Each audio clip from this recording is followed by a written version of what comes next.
আপোনালোকক চামুচ এখনৰ সহায়ত এয়া ভাঙি দেখাই আছোঁ।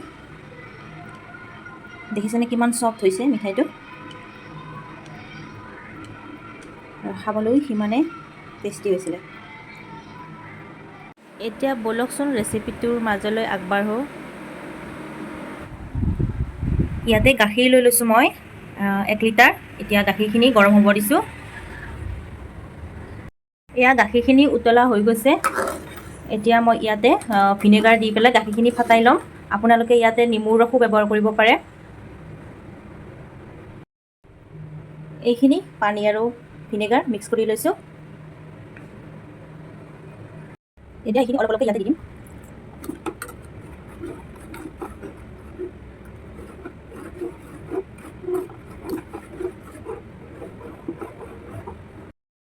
এয়া দেখিছে আপোনালোকে গাখীৰখিনি পূৰা ফাটি গ'ল, চানাটো এক্সট্ৰাকৈ ওলাই গৈছে। এতিয়া এইখিনি ভালদৰে কটন কাপোৰ এখনত মই পানীটো উলিয়াই ল'ম। এয়া মই কটনৰ গামোচা এখন লৈছোঁ। আপোনালোকে কটনৰ যিকোনো কাপোৰ ব্যৱহাৰ কৰিব পাৰিব।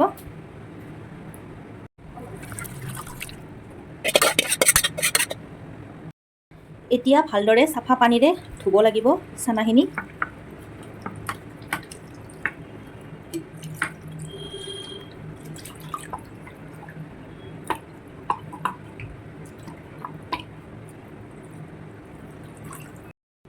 এতিয়া চানাখিনিৰ পৰা এনেদৰে পানীখিনি সম্পূৰ্ণ আঁতৰাই ল'ম।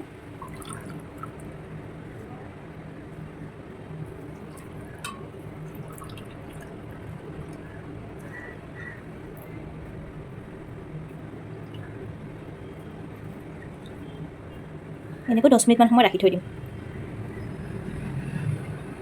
এতিয়া নেক্সট ষ্টেপ হ'ব, ইয়াৰ মালাইখিনি বনাই ল'ম।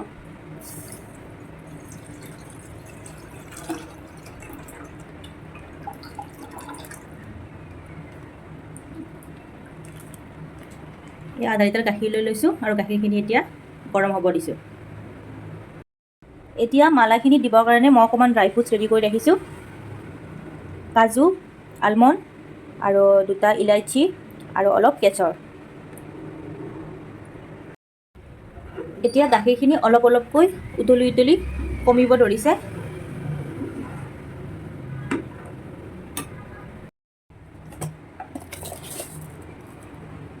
এতিয়া মই ইয়াতে সোৱাদ অনুসৰি চেনি ব্যৱহাৰ কৰিম। আপোনালোকে যিমানখিনি চেনি ভাল পায় সিমান দিব। আৰু এতিয়া মই কাটি ৰখা ড্ৰাই ফ্ৰুটছখিনিও ইয়াতে দি দিলোঁ।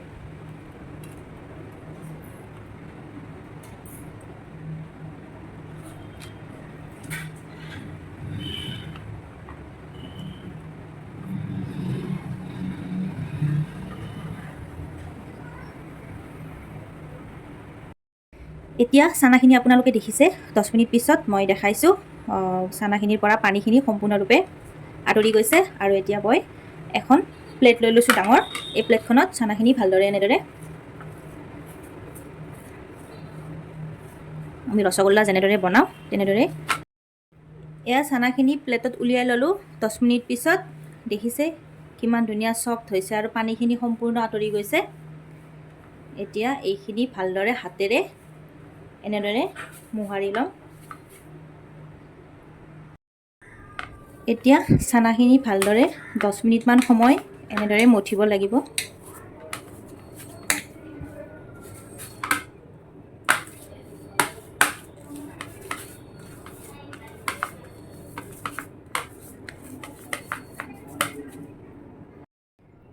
এতিয়া ইয়াতে মই 1 চামুচ কৰ্ণফ্লাৱাৰ দিছোঁ। এয়া এচিকুট বেকিং পাউডাৰ ইয়াতে দি দিছোঁ। দি পেলাই এইখিনি এতিয়া ভালদৰে আৰু এবাৰ মঠিব লাগিব।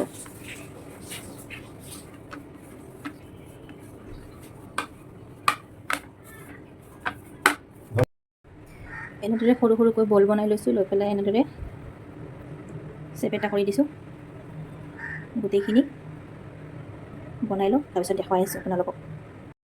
এয়া দেখিছে আপোনালোকে মিঠাইকেইটা বনাই ল'লোঁ। আৰু এতিয়া ইয়াতে চেনি চিৰাপখিনি উতলিব দিছোঁ। এতিয়া এটা এটাকৈ ইয়াতে মিঠাইকেইটা দি দিম। এয়া ৰসগোল্লা যেনেদৰে বনায় তেনেদৰে এতিয়া মিঠাইকেইটা হাই ফ্লেমতে সিজিব দিম প্ৰায় 20 মিনিটমান সময়। ইয়াতে এতিয়া ঢাকনখন লগাই পেলাই সিজিব দিছোঁ। এয়া ৰসমলাইখিনিও ঠাণ্ডা হৈ গ'ল সম্পূৰ্ণ আৰু কালাৰটো খুব ধুনীয়া হৈছে য়েল্লো। গেছৰ দিছিলোঁ যে ইয়াত সেইকাৰণে কালাৰটো খুব ধুনীয়া হৈছে। আৰু এতিয়া মিঠাইখিনিও প্ৰায় হৈ গৈছে।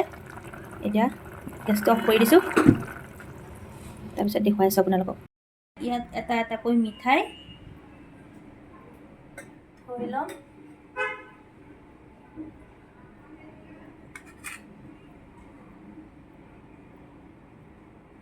এয়া গোটেইখিনি মিঠাই উলিয়াই ল'লোঁ আৰু এতিয়া ৰসমলাইখিনি ওপৰত এনেদৰে দি ল'লোঁ আৰু এতিয়া এইখিনি প্ৰায়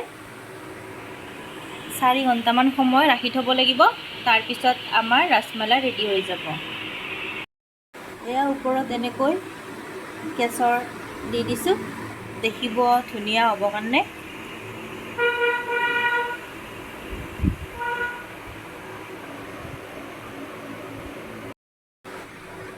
আৰু অলপমান ড্ৰাই ফ্ৰুটছ ওপৰতে এনেকৈ দি দিছোঁ।